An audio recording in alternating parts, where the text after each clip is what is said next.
Graças a paz, irmãos. Graças a paz, irmãos. Eu estou com a voz falhando. Ontem foi uma bênção, gritei bastante.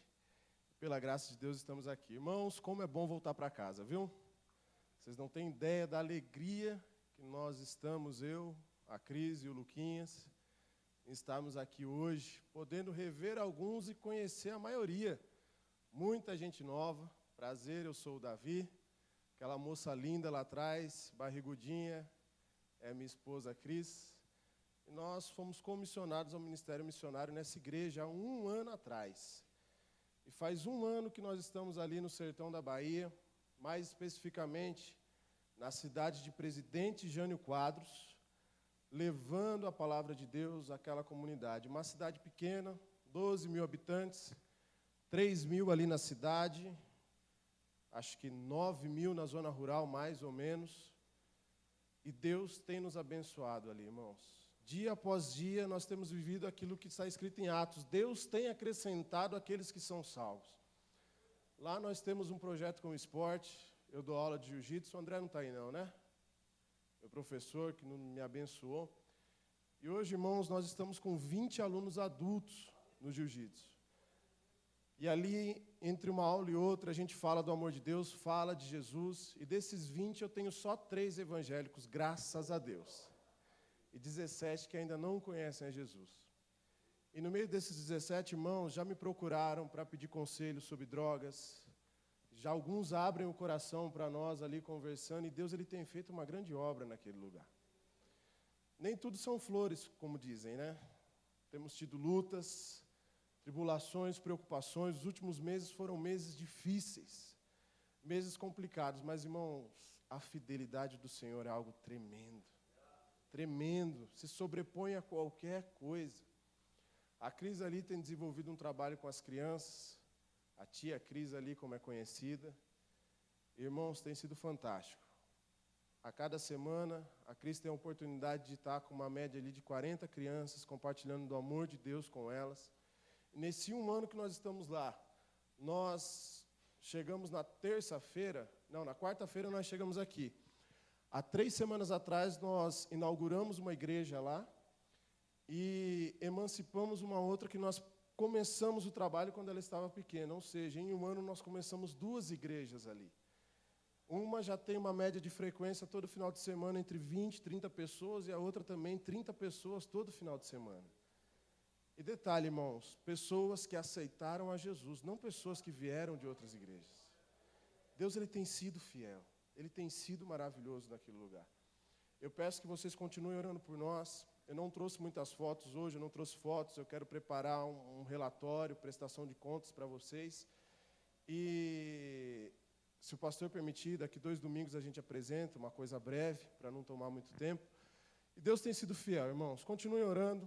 Ali nós continuamos enfrentando o problema das drogas. As nossas meninas lá, adolescentes, com 12, 13 anos, começando as suas vidas sexuais, se entregando a homens de 30, 40 anos de idade, lares sendo destruídos, as drogas chegando naquele lugar, acabando com famílias. Esses últimos meses, o filho de um pastor da cidade foi preso. E nós tivemos a oportunidade de estar ali conversando com aquele pastor, mas dói muito, dói muito. Irmãos, Deus tem nos abençoado ali, mas isso é fruto, eu já disse isso outra vez aqui e repito, não sou eu e a Cris ali, agora o Luquinhas, é a Igreja Batista Brilho Celeste naquele lugar. Se eu estou lá é porque você tem sido fiel, não a mim, mas fiel ao Senhor. Eu fico feliz, irmão, quando eu chego igual o irmão Paulo Amaro. Cadê o irmão Paulo Amaro? Lá atrás. Quando eu chego na igreja, como eu cheguei hoje, o irmão Paulo Amaro me dá um abraço daquele que só ele sabe dar. E olha para mim e fala, Davi, eu tenho orado por você todos os dias. Isso me alegra, irmãos. É lógico, a oferta financeira faz diferença, faz muita. Deus usa pessoas para nos abençoar. Mas a oração, ela faz toda a diferença. Porque quando eu não tenho recurso, eu oro. E o Deus do recurso, Ele provê. Então, ore por nós, continue orando. O desafio agora é o Luquinhas. Luquinhas está para nascer, a Cris está com 7 meses. Daqui 2 meses, Luquinhas nasce. E o hospital que tem condições de fazer esse parto, mais próximo da gente lá, está 1h30. E vai ser bênção, irmão. Vai nascer, vai ser uma bênção. É um missionário que está nascendo em nome de Jesus. Porque eu e a Cris, nós oramos, antes de pensar em ter esse filho, nós já orávamos e falávamos, pai, se não for para o nosso filho ser um servo teu, a gente não quer. Vai ser um missionário, vai ser um pastor, que se quiser ser engenheiro, que seja, médico, o que quer que seja, mas tudo para a honra e glória do Senhor Jesus. Então esteja orando para que Deus os abençoe. A gestação da Cris tem sido uma bênção, irmãos. Eu não sei se eu já contei o testemunho aqui, eu não contei, né? Irmãos, vou contar o testemunho para eu entrar na palavra. Fomos contemplados com a maravilhosa notícia que a Cris estava grávida. Aleluia. Eu confesso que eu fiquei meio sem chão. A Cris super eufórica e eu com aquele jeitão de homem, meu Deus, e agora? Mas muito feliz, muito alegre, foi algo planejado, algo que nós pedimos ao Senhor, no tempo do Senhor aconteceu. E aí nós fomos fazer o primeiro ultrassom. E quando nós fomos fazer o primeiro ultrassom, amados, o médico que fez o ultrassom, ele não encontrou o bebê. E a Cris já estava com 3 meses de gestação. E não encontrou o bebê. E ali naquela sala de ultrassom, ele foi extremamente ríspido, grosseiro com a gente. Falou, olha, o tempo de gestação, o tamanho da bolsa gestacional bate, mas não tem bebê aqui. E aquilo nos balançou. E eu perguntei, mas doutor, não existe a possibilidade dele ser muito pequeno, a gestação está começando? Não. Pelo tamanho da bolsa gestacional, já era para ter um feto aqui e não tem. E eu tenho esse exame em casa. E aí nós saímos daquele ultrassom arrasados, irmãos, acabados. Eu lembro que a gente estava com a viagem marcada para vir para cá. A Cris já saiu chorando, falando, amor, a gente não vai para São Paulo porque vai chegar lá, o pessoal vai vir dar os parabéns, não sei o quê. E eu não estou bem. Eu falei, não, a gente vai. A gente vai. Ou a gente confia em Deus ou a gente não confia. Ser cristão não existe meio termo, meu irmão. Ou nós cremos ou nós não cremos. E colocamos em oração, o Senhor está à frente de todas as coisas, aquele que supriu todas as nossas necessidades desde o namoro é o que continua suprindo hoje. E viemos para São Paulo, chegando em São Paulo, ficamos aqui um período, o pessoal vinha, dava os parabéns e a gente com aquilo dentro de nós. E eu pegava em casa, a Cris dormindo na casa da mãe dela, na casa dos meus pais, eu ajoelhava na sala e chorava, falava, meu Deus, Senhor, eu quero ter o privilégio de ter esse filho. Mas o médico, e aí, né, irmãos, como todo bom cristão, fui pesquisar no Google. E aí, pesquisando lá no Google, bolsa gestacional, colocava o tamanho da bolsa e todos os sites que eu pesquisava dizia que não havia possibilidade de ter feto. E eu, né, como bom marido que sou, o tempo todo, calma, amor, fique em paz. Deus é fiel. E lá em casa falando, meu Deus, faz alguma coisa aí, porque quem não está aguentando sou eu. Irmãos, fomos fazer o ultrassom. Primeiro que o ultrassom aqui foi um milagre. Nós tentamos marcar em algumas clínicas, na última semana que nós estávamos aqui, e eu não achei vaga em nenhuma clínica. Aí o Denis estava aqui em cima, na sala dele, eu e a Cris estávamos aqui, não sei o que ele perguntou, marcaram o ultrassom? Eu falei, não. Aí ele disse, peraí, entrou na internet, eu acho, o primeiro número que esse abençoado pegou, ele ligou. E a moça falou, olha, desmarcaram um hoje e tem uma vaga para amanhã. Glória a Deus. Fomos lá, irmãos. Quando a médica começou a fazer o ultrassom, o Lucas estava lá. Deus é fiel. Essa é só uma das que a gente tem para contar, irmãos. Deus, Ele é fiel. Depois, se vocês quiserem, a gente toma um tempo conversando, porque quando Deus nos comissionou e nós começamos o ministério missionário, o pastor Fantini, eu lembro como se fosse hoje. Orou aqui, e depois do culto ele me abraçou ali fora e falou, Davi, seja bem-vindo, mais ou menos assim, Davi, seja bem-vindo ao mundo onde nós dependemos totalmente de Deus. Irmãos, não é fácil depender totalmente de Deus. É fácil porque Deus supre em todas as coisas, mas o ser humano é terrível. Nós somos terríveis. O pastor disse aqui em cima, eu estava me vendo ali, nós duvidamos. Nós cremos que Deus é poderoso, que Ele criou os céus, a terra e tudo que existe, mas não cremos que Deus pode curar uma doença. Nós cremos que o Senhor ressuscitou a Lázaro, amém? Todos creem? Amém. E por que nós achamos que Deus não pode intervir nesse problema? Nós vamos falar um pouco sobre isso hoje aqui. Deus, Ele não mudou, mas a gente vai falar sobre isso. Amém? Queridos, abram as suas Bíblias aí no livro do profeta Oséias, logo depois de Daniel.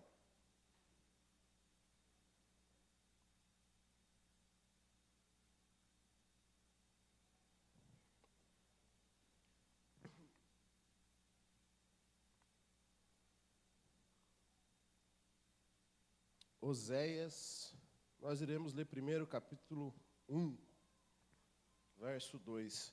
E logo depois que nós lemos, deixe sua Bíblia aberta em Oséias, que nós iremos passear por alguns textos.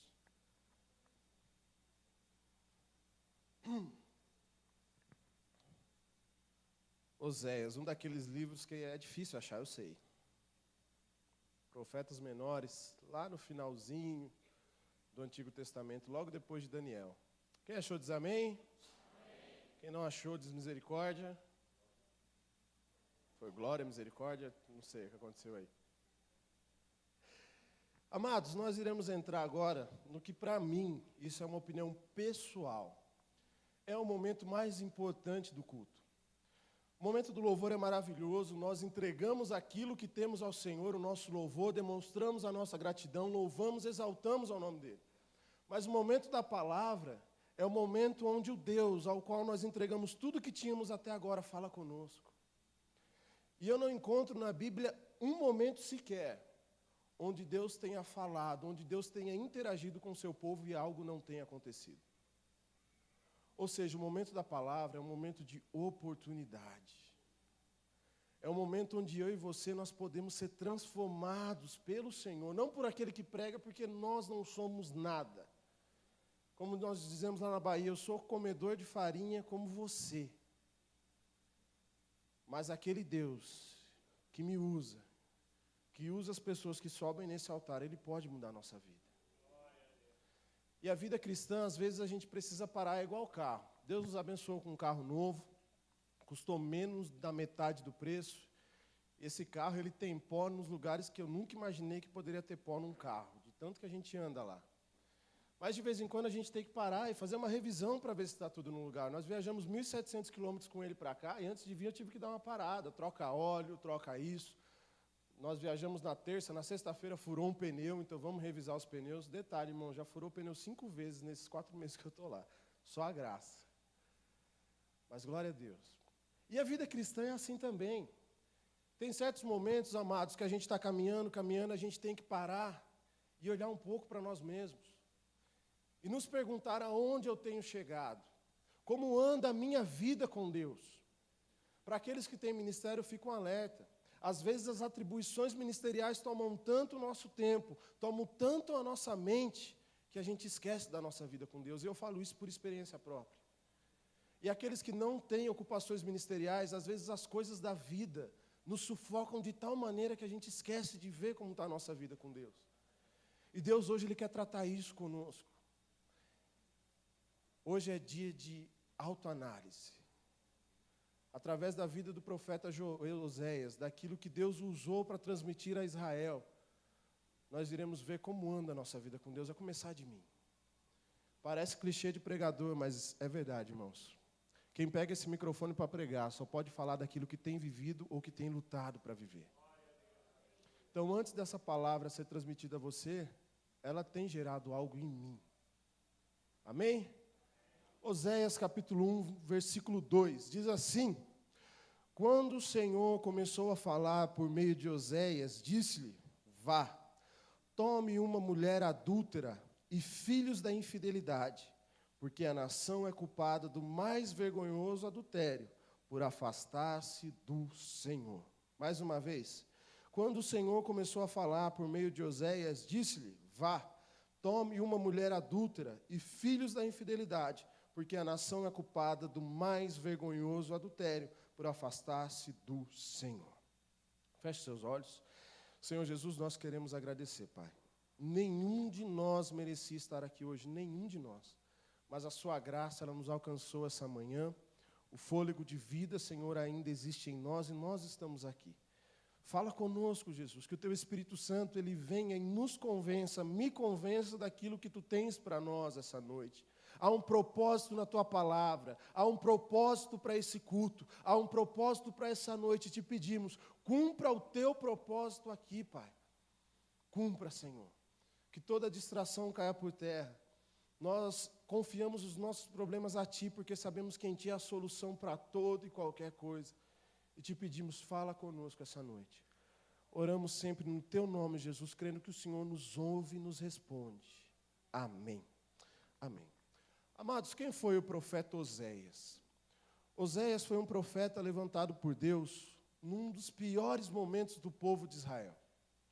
O povo de Israel havia passado por um momento de muita abundância, um momento de bênção, mas de repente, Israel começa a se esquecer de tudo aquilo que tinha vivido no Senhor.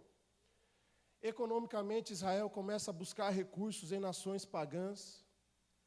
E não bastasse isso, religiosamente, Israel começa a se esquecer de Deus. Israel começa a se envolver com a adoração a ídolos. Israel começa a se contaminar com coisas acerca de religião que outros povos viviam. Ao invés de Israel influenciar, como é a missão da nossa igreja hoje, quando eu digo nossa igreja, igreja no geral, não só Brilho Celeste, Israel passa a ser influenciado. Israel começa a se esquecer de tudo aquilo que Deus havia feito, de tudo aquilo que Deus havia deixado como regra, como diretriz para Israel, e começa a se envolver, começa a se entregar a falsos deuses, começa a se entregar à idolatria, à prostituição espiritual, e começa a voltar as costas ao Deus que tanto tinha feito por ele. É nesse momento que Deus levanta Oséias como profeta. Mas até aí, levantar apenas um profeta é normal. Nós temos inúmeros profetas que foram levantados na Bíblia. Mas Deus dá uma missão especial a Oséias. Deus fala: Oséias, vá e se case com uma mulher adúltera, com uma prostituta, com uma mulher infiel. Existe uma discussão no meio teológico, eu até estava conversando com o Denis hoje, sobre a história de Oséias, se ela é literal, se ela é alegórica, se ela é real ou não.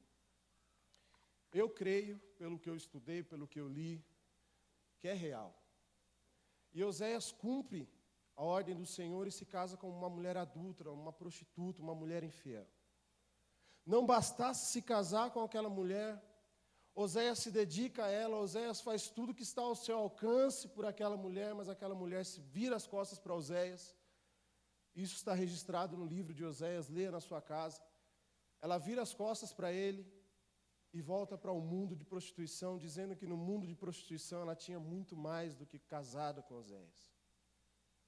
E aí Deus diz a Oséias: filho, volta, compra ela de volta e toma ela de novo para si. E Oséias vai e cumpre aquilo que o Senhor mandou que ele fizesse. Mas por que tudo isso? Sabe por que Deus mandou que Oséias fizesse tudo aquilo, igreja?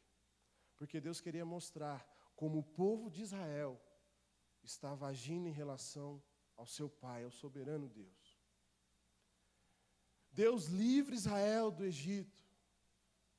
Deus, durante 40 anos no deserto, nós lemos lá em Êxodo, o povo foi sustentado pelo Senhor em todas as suas necessidades, as sandálias não gastavam, as roupas não se gastavam.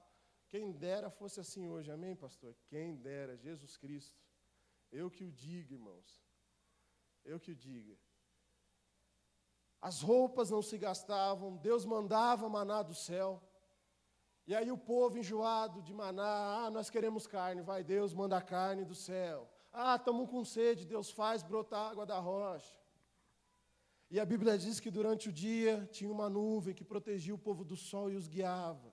Durante a noite uma coluna de fogo que os guiava e os esquentava. Ou seja, Deus cuidando do seu povo em todos os detalhes. Mas aquele povo, assim como a mulher de Oséias, vira as costas para tudo aquilo que Deus tinha feito. E nós vemos isso lá, já com Moisés. Vocês lembram daquela passagem onde Moisés ele sobe para receber os mandamentos e as leis com Deus? E aí, como Moisés demorou um pouquinho mais, o que o povo faz? Cria um bezerro de ouro. Povo infeliz, né, igreja? Graças a Deus que eu não sou Deus. Porque se eu fosse Deus, com a mente que eu tenho, eu acabava com todo mundo. Você também, não adianta você olhar para mim com essa cara, nossa, você também. Por muito menos a gente já quer. Cambada de infeliz, dei tudo do bom e do melhor e fazendo um bezerro de ouro. Deus fala: Moisés, volta correndo que o povo já pisou na bola. Irmãos, quando a gente olha para esse povo, realmente a gente fica revoltado. E a gente se pergunta, como pode, né? O povo de Israel viveu tanta coisa no Senhor e vira as costas para ele desse jeito. Mas eu tenho uma notícia para você. Você sabia que eu e você agimos assim também? Todos nós estamos aqui hoje porque Deus assim o quis. Esses últimos meses eu tenho lido bastante na Bíblia, tenho estudado, tenho ouvido muito sobre a fidelidade do Senhor. Eu tenho lido muito sobre a questão da graça.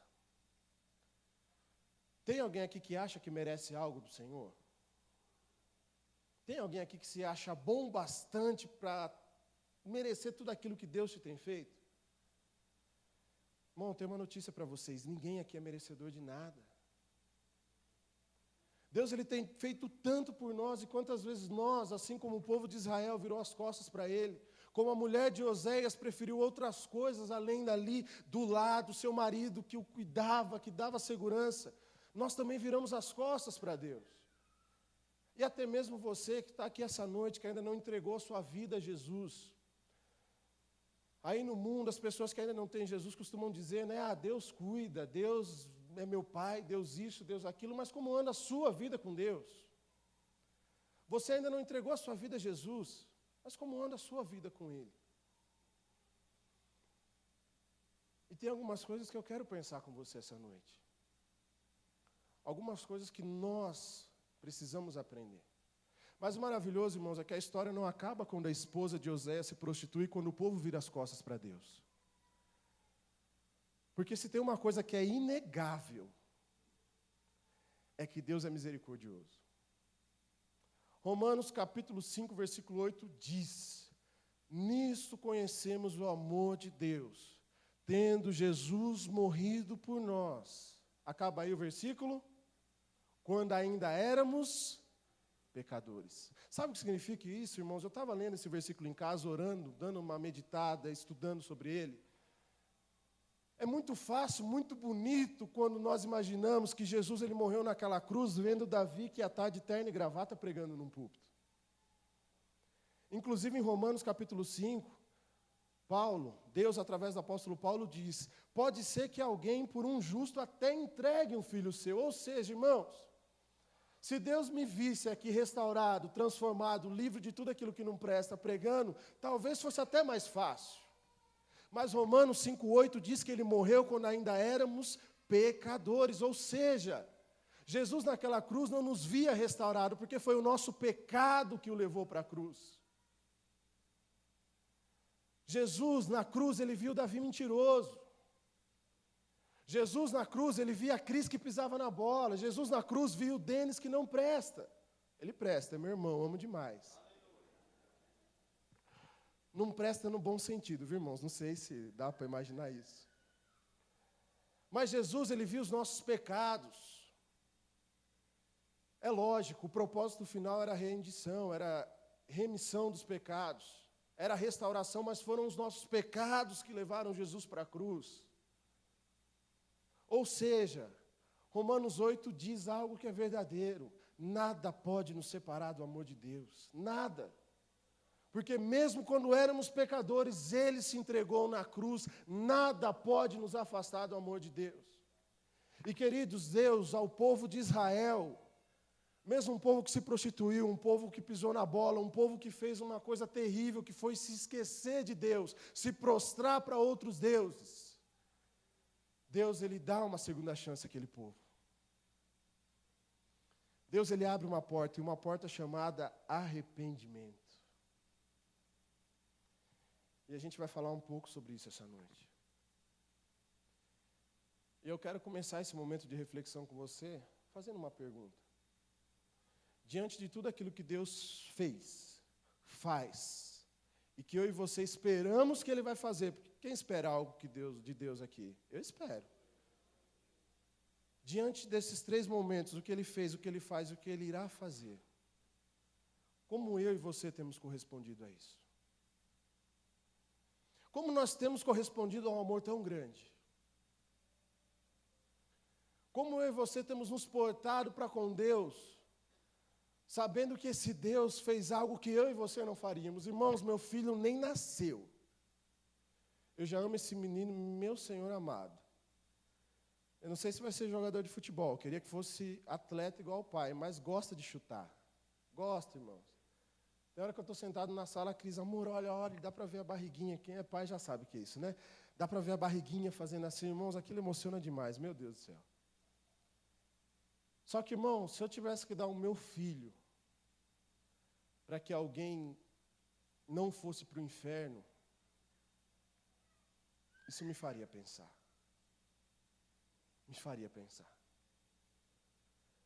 E se você é pai e ama o seu filho, eu tenho certeza que você também pensaria 2 vezes. Mas Jesus fez, Deus fez. E diante de um amor tão grande, como nós temos correspondido?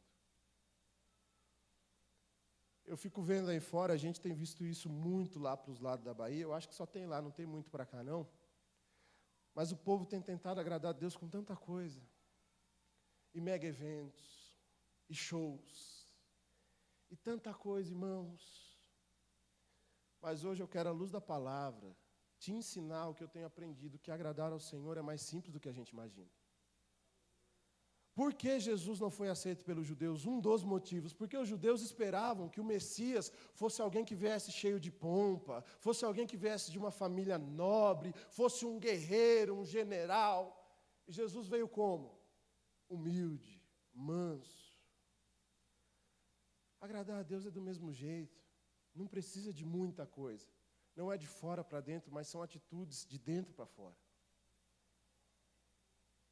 Eu quero, junto com você, entender o que Deus espera de nós. Repita comigo, a primeira coisa. Agora com vontade, a primeira coisa que Deus espera de mim é fidelidade. Fidelidade.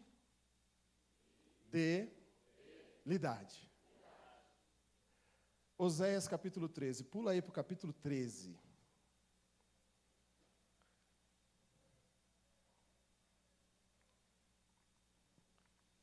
Oséias capítulo 13, nós iremos ler do versículo 1 ao 4.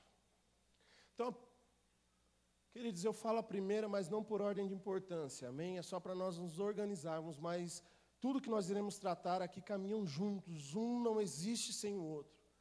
Então, o primeiro ponto que iremos tratar, fidelidade. Oséias 13, a partir do versículo 1, diz assim: Quando Efraim falava, os homens tremiam. Ele era exaltado em Israel, mas tornou-se culpado da adoração a Baal e começou a morrer. Agora eles pecam cada vez mais com sua prata. Cada vez mais, com sua prata, fazem ídolos de metal para si. Imagens modeladas com muita inteligência. Todas elas obras de artesãos. Dizem desse povo, eles oferecem sacrifício humano e beijam os ídolos feitos em forma de bezerro. Por isso serão como a neblina da manhã, como orvalho que bem cedo evapora, como palha que num redemoinho vai-se de uma eira, como a fumaça que sai pela chaminé. Apenas até aí. Queridos, Deus espera que nós sejamos fiéis a Ele.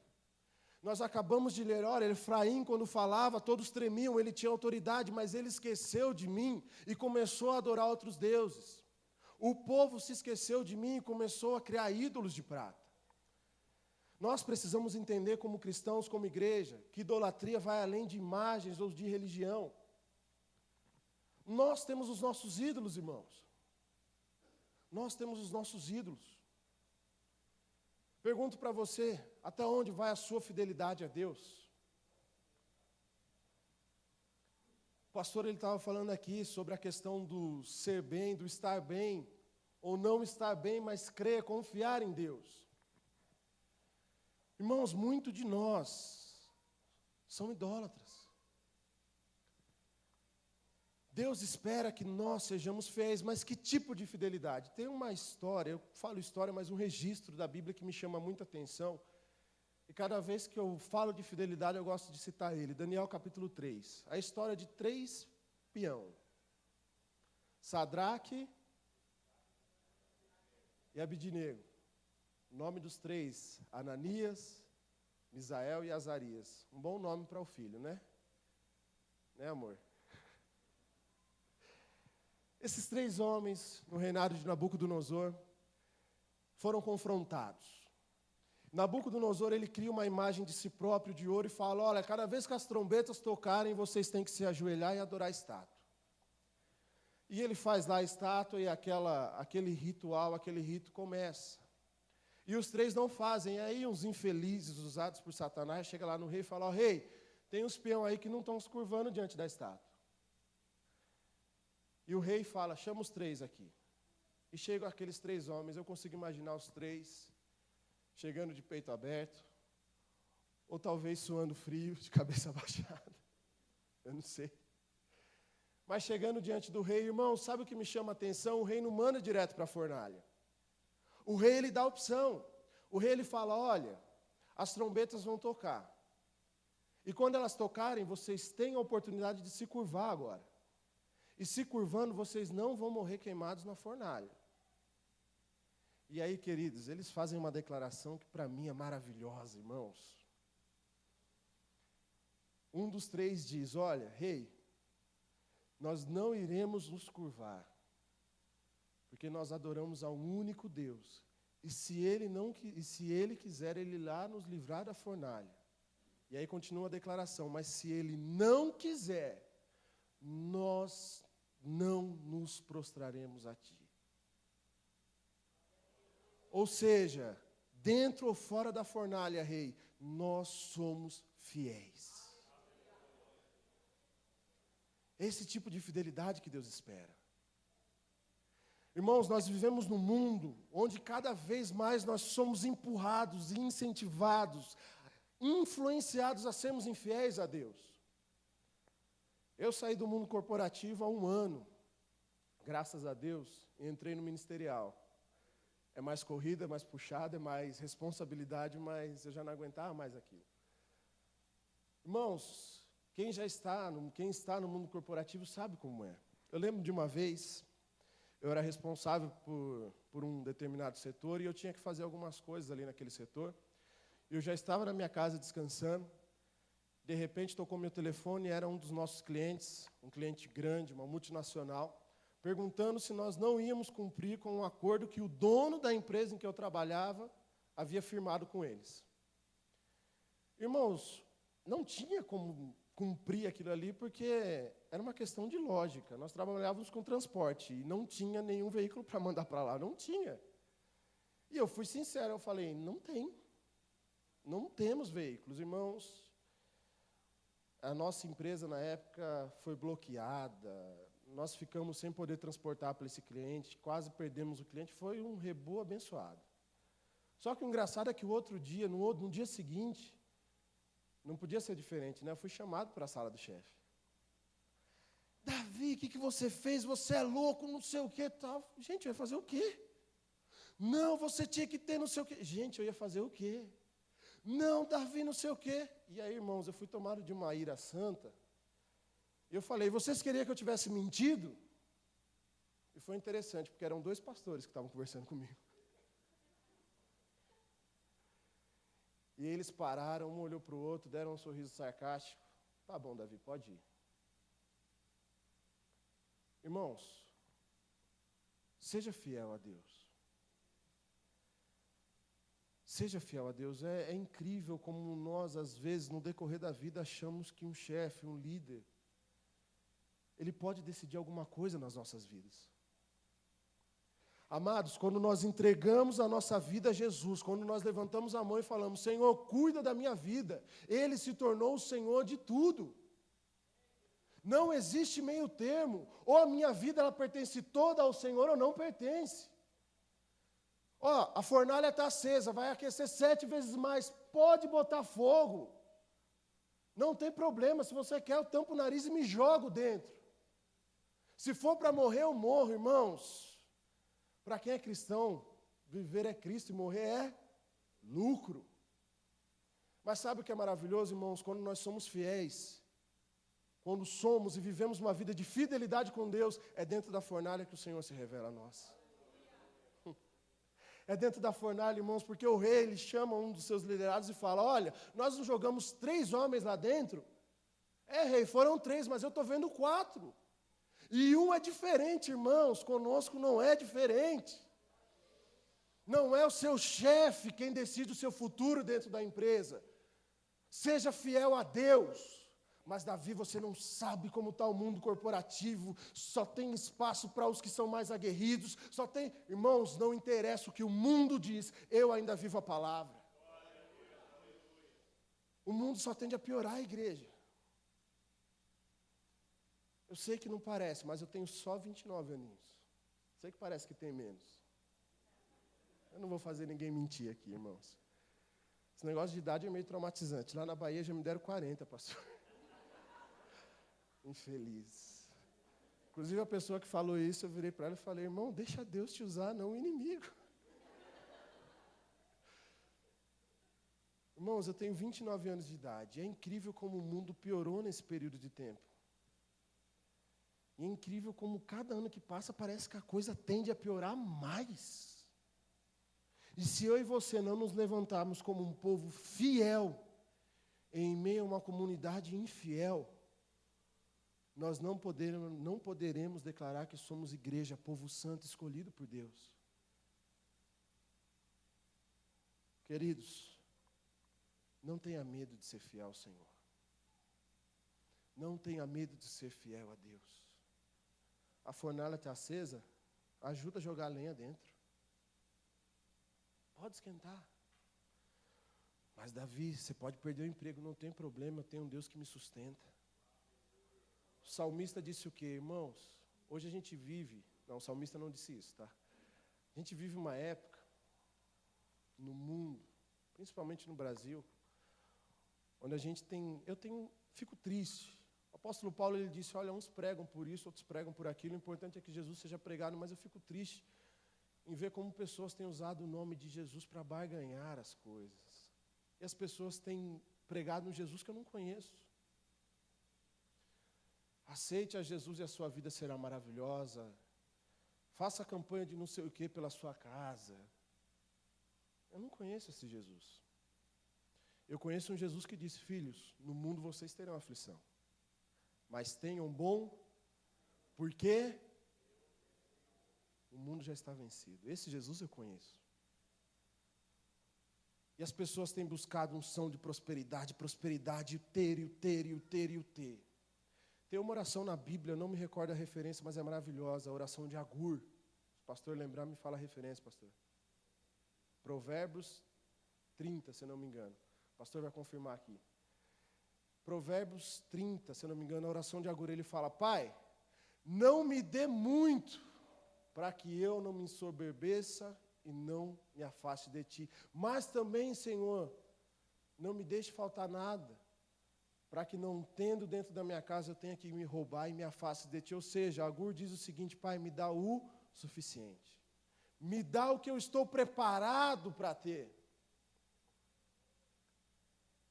Nós devemos viver assim, fiéis ao Senhor. Não me importa o que o mundo lá fora diz, e agora sim, o que o salmista disse, fui novo e agora sou, e nunca vi um a mendigar o pão. Já vi muito cristão fiel a Deus passar por dificuldades, eu sou um deles. Eu sou. Queridos, nos últimos meses, Deus o sabe, a minha esposa o sabe. Mas acreditem, se quiser, ou como o pessoal fala na Bahia, não acredite em mim não, acredite em Deus. Queridos, Deus ele faz coisas que eu não sei. Da gente sentar e falar, como vai ser esse mês, amor? E de repente, Deus ele muda toda a história. Mas seja fiel a Deus. Eu não sei como estão as coisas no seu trabalho, mas seja fiel a Deus. Mas, Davi, eu vou perder o meu emprego e você não sabe o quanto eu ralei para chegar onde eu estou. Não interessa. Seja fiel a Deus. Porque Deus é suficientemente poderoso para te abençoar em outra porta de emprego ou até mesmo aonde você está. Jovens, sejam fiéis a Deus. Eu lembro, um pouco antes de eu casar, quando eu casei a coisa já estava meio largada. Mas um pouco antes de eu casar, como essa questão das meninas se guardarem para o rapaz certo, dos jovens esperarem o tempo certo, e hoje isso se perdeu. Jovens, sejam fiéis a Deus. A pressão social existe. O mundo lá fora, vai, aproveita, curta, mas seja fiel a Deus. Não se venda, jovem, pelo prazer. Não se venda, jovem, por aquilo que o mundo tem dito lá fora, seja fiel a Deus. Deus, Ele não proibiu algumas coisas antes do casamento simplesmente por maldade. Mas sabe por que Ele nos proibiu? Para que nós não nos decepcionássemos, para que tudo acontecesse no tempo certo, da maneira certa.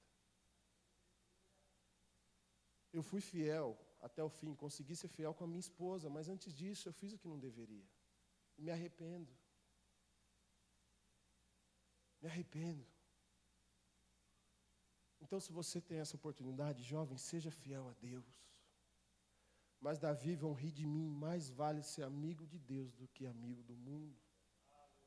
Porque o mundo, jovem, não tem nada a te oferecer, mas Deus, Ele não tem tudo para te oferecer. Ele é tudo o que nós precisamos. Seja fiel. Fidelidade. Seja fiel a Deus. Acima de toda e qualquer coisa. Segunda coisa, amados, repita comigo. Eu preciso, além de ser fiel, ser grato a Deus. Deus espera que sejamos fiéis, mas, amados, Deus também espera que sejamos gratos a Ele. Aí em Oséias ainda, capítulo 2, volta um pouquinho para o capítulo 2.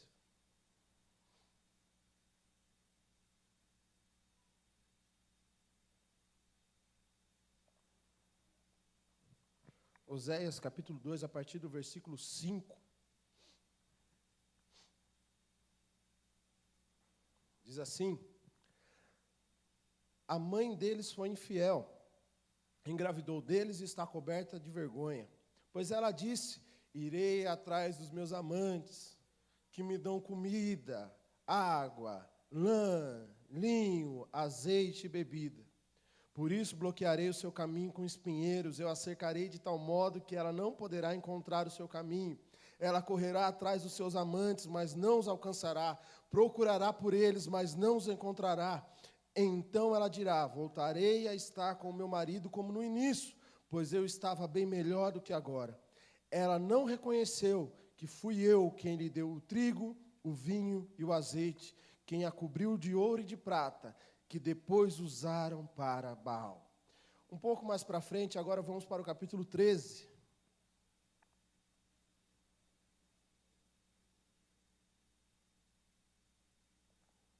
Capítulo 13, versículo 4, a partir do versículo 4, diz assim: mas eu sou o Senhor, o seu Deus, desde a terra do Egito. Vocês não reconheceram nenhum outro Deus além de mim, nenhum outro Salvador. Eu cuidei de vocês no deserto, naquela terra de calor ardente. Quando eu os alimentava, ficavam satisfeitos. Quando ficavam satisfeitos, se orgulhavam e então me esqueciam. Queridos, nós devemos ser gratos a Deus.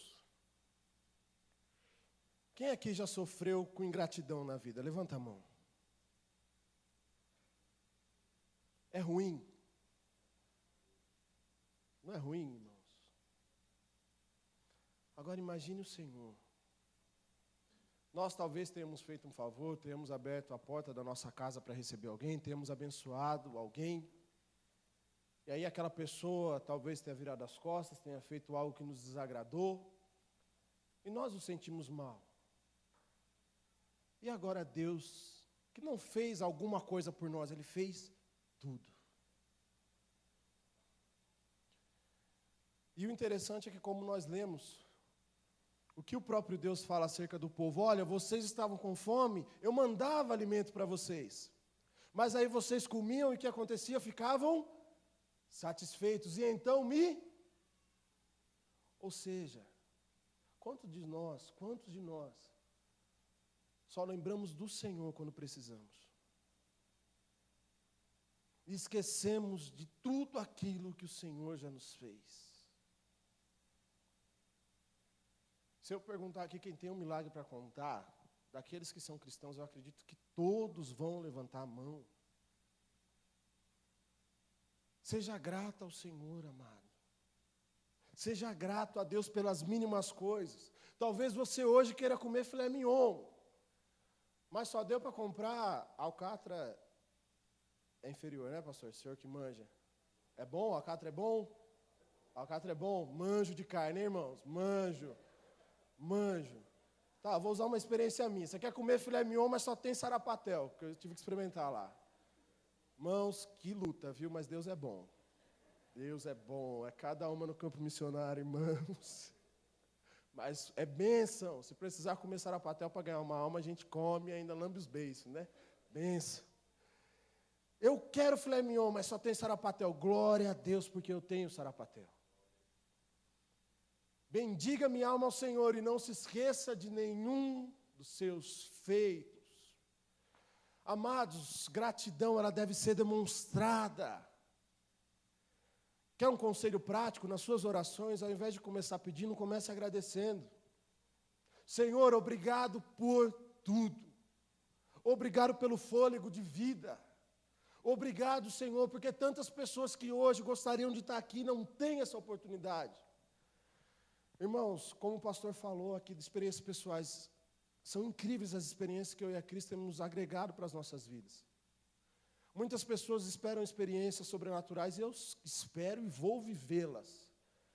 Mas eu procuro aprender nas mínimas coisas. A gente chega aqui, vê essa igreja bonita, ar-condicionado, um som, púlpito bonito. Você tem essa cadeira confortável aí para cultuar. E aí tem algumas fotos, alguns vídeos, quando a gente vai fazer o trabalho com as crianças na Lagoa da Pedra. E aí 20, 30 crianças têm que apoiar no muro para poder pintar, ou a gente pega a porta de um guarda-roupa velho e coloca no colinho delas para elas poderem ter um apoio para pintar. Quando a gente tem que fazer um culto, como nós fizemos na casa de uma pessoa da... Meu Jesus amado, esqueci o nome da irmã. Esqueci. Amor? Cadê a Cris para me ajudar? Está lá fora? Amém.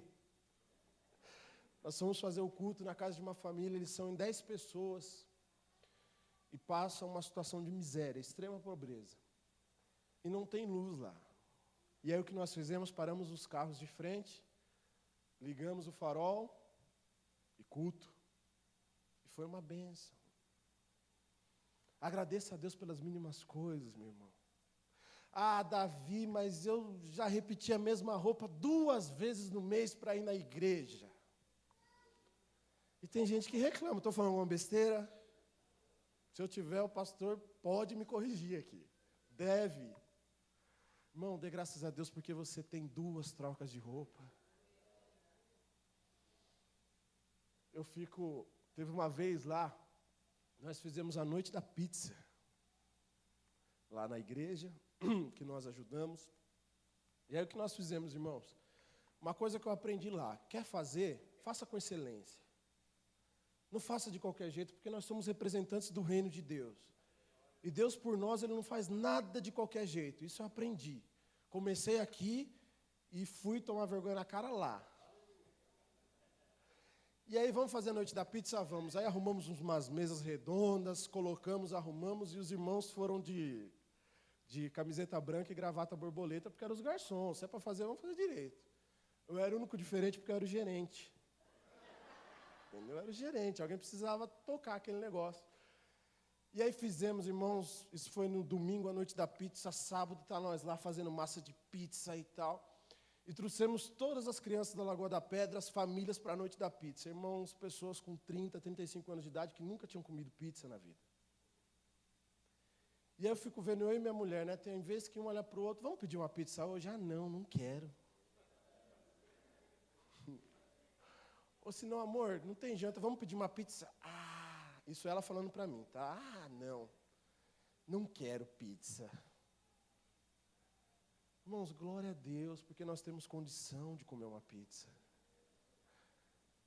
Agradeça a Deus pelas mínimas coisas. Tenha uma vida de gratidão, não seja um filho ingrato.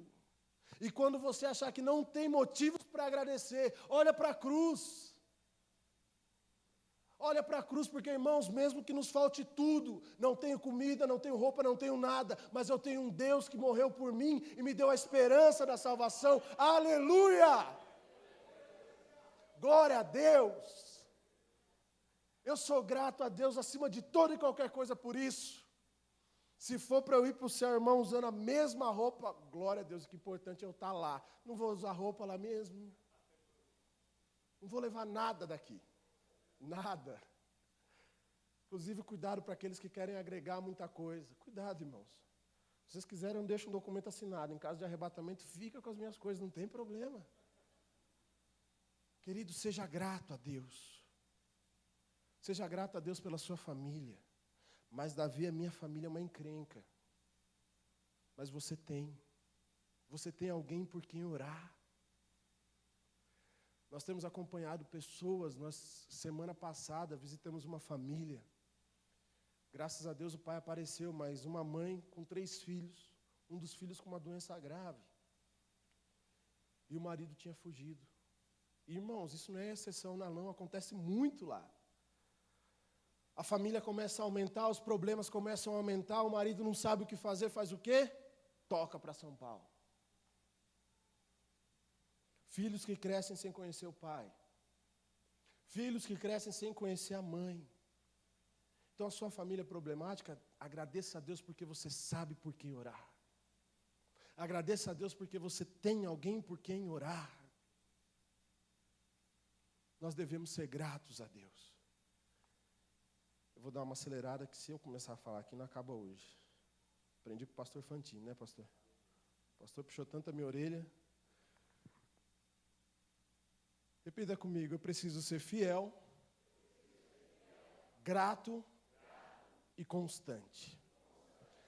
Ainda em Oséias, vai lá para o capítulo 4.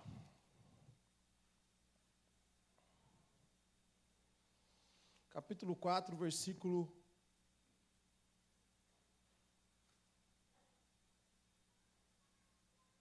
Perdão, capítulo 6, amados. Versículo 4. Já estou terminando. Se o Ministério de Louvor quiser subir aqui, pode subir.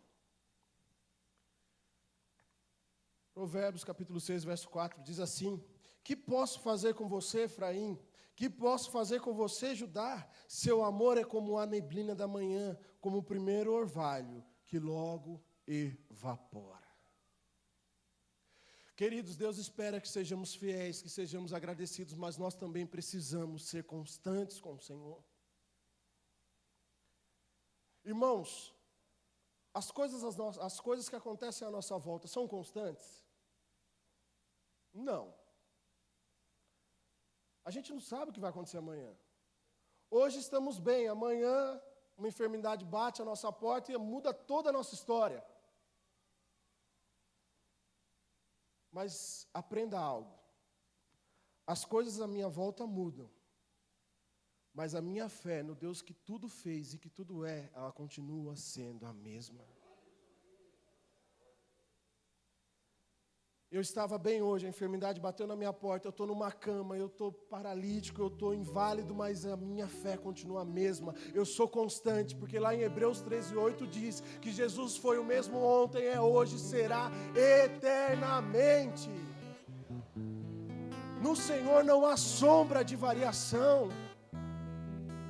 Seja constante, continue crendo, continue crendo. Só eu passo por problema aqui. Só eu quero desistir às vezes. Só eu estou na beira não é do ringue mais, é do octógono agora, né? Só eu estou na beira do octógono e às vezes quero jogar a toalha. Só acontece comigo. Eu tenho certeza que acontece com você também. Mas, irmãos, cada vez que eu penso em jogar a toalha, eu lembro que tem um Deus, Jesus, que lá no Getsemane, Ele fez uma oração dizendo: Pai, se possível afasta de mim esse cálice, quer morrer pelo Davi pecador, mas que não seja o que eu quero, mas sim que seja feita a tua vontade. Pai, eu vou para a cruz. E Jesus morreu, Ele não desistiu. Ele não jogou a toalha, ele foi constante do começo ao fim. Ele morreu, ao terceiro dia ressuscitou e disse: filho, continua firme até o fim, porque você um dia vai estar comigo de novo. Aleluia! Oh! Seja constante, meu irmão. À nossa volta o mundo está acabando, está desmoronando, mas em nós, as pessoas olham para a gente. Lembra de Estevão? Estevão lá em Atos capítulo 6, 7, 8, sendo acusado injustamente, e quando ele chega lá na frente do Sinédrio para ser julgado, as pessoas olham para Estevão diante de tantas acusações falsas, e o rosto dele era como de um anjo. Estevão sabia em quem ele confiava. Jesus é o mesmo ontem, hoje e eternamente. Se Ele é, irmãos, eu vou lutar para ser. Não é fácil, mas é possível. Se coloque em pé, para você achar que está acabando. Concluindo, irmãos, mesmo diante de toda a infidelidade do povo de Israel, lhes foi dada uma nova chance, porém essa chance de restauração estava condicionada a uma coisa: ao arrependimento. Não precisa abrir, eu vou ler para você ainda em Oséias, capítulo 14, a partir do versículo 1, diz assim: e aqui no lugar de Israel você coloca o seu nome, amém? Eu vou colocar o meu. Volte, ó Davi, para o Senhor, o seu Deus. Seus pecados causaram sua queda. Prepare o que você vai dizer e se volte para o Senhor e peça: perdoa todos os meus pecados e por misericórdia me recebe, para que eu te ofereça o fruto dos meus lábios. Queridos, a porta para uma vida fiel ao Senhor, para uma vida de gratidão e para uma vida constante é o arrependimento. Quando eu montei esse sermão, meus irmãos, eu me encaixei em tanta coisa que eu estou te falando aqui. Eu me encaixei e eu vi: Senhor, eu preciso mudar. E aí eu me ajoelhei e falei: Senhor, eu me arrependo porque eu não quero mais ser um filho mal agradecido. Eu não quero mais ser um filho que te louva, que bate palma quando está tudo bem. Eu não quero ser um filho que só dá glória a Deus quando está tudo maravilhoso. Não. Eu quero ser como o apóstolo Paulo. Se eu tenho, está bom. Se eu não tenho, está bom. Se eu estou doente, está bom. Se eu estou com a saúde ótima, está bom. Porque eu tudo posso naquele que me fortalece. É assim que eu quero ser, Pai. E, Senhor, eu quero ser um filho constante. O apóstolo Paulo fala de uma guerra que existe dentro de nós, da carne contra o espírito. A carne falando: desiste, desiste, desiste. Mas o espírito lembrando: filho, continua, porque essa terra é só passageira. Filho, continua, porque tem um céu preparado para você. Filho, continua, porque um dia não haverá mais choro, não haverá mais tristeza e não haverá mais dor. Nós vamos orar agora. Nós vamos orar em cima dessa palavra que foi ministrada. E como eu disse aqui no começo, irmãos, você pode ter ouvido a palavra e sair daqui hoje como você entrou. Vai de você. Mas eu, que preguei aqui em cima, enquanto eu pregava, eu lembrei de coisas que eu preciso mudar. E eu quero sair daqui diferente hoje. Eu quero que a minha luz brilhe diante dos homens lá fora. Eu quero ser como aqueles 3 diante da fornalha e falar: não, eu não me curvo, se precisar me joga lá dentro, mas é lá dentro que eu vou ver o meu Deus. Eu quero ser constante como Estevão foi diante de todas as acusações, mas com o rosto branco, firme, sabendo em quem confiava. Eu quero ser como o apóstolo Paulo, que sendo apedrejado, sendo maltratado, permaneceu fiel ao Senhor.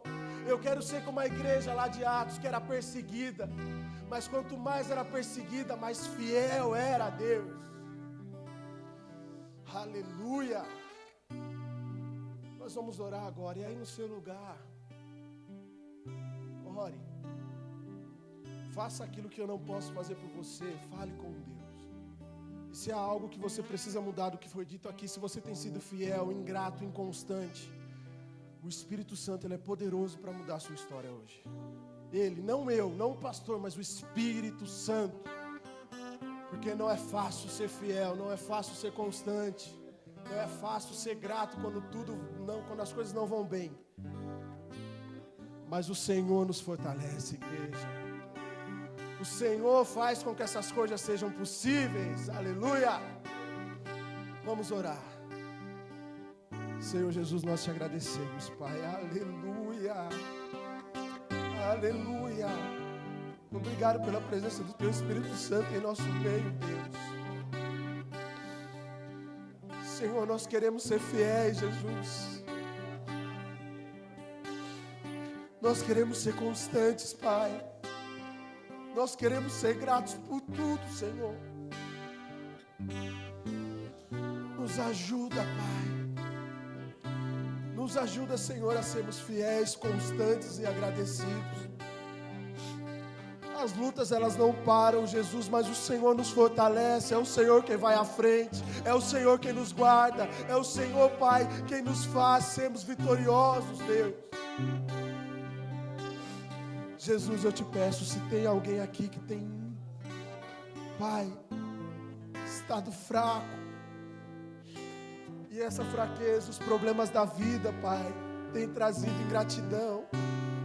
Se os problemas da vida, Pai, tem feito com que o meu irmão ou a minha irmã seja infiel, Pai, que o Teu amor naquela cruz, Pai, nos faça enxergar como o Senhor nos ama. E aviva de novo em nós a fidelidade. Em meio ao mundo infiel, Pai, nós seremos um povo fiel. Em meio ao mundo ingrato, nós seremos filhos agradecidos. Em meio ao mundo inconstante, que depende dos fatores externos, nós seremos constantes. Na alegria, na dor, na tristeza, Pai, na tribulação, nós seremos constantes. Aleluia. Aleluia. Aleluia.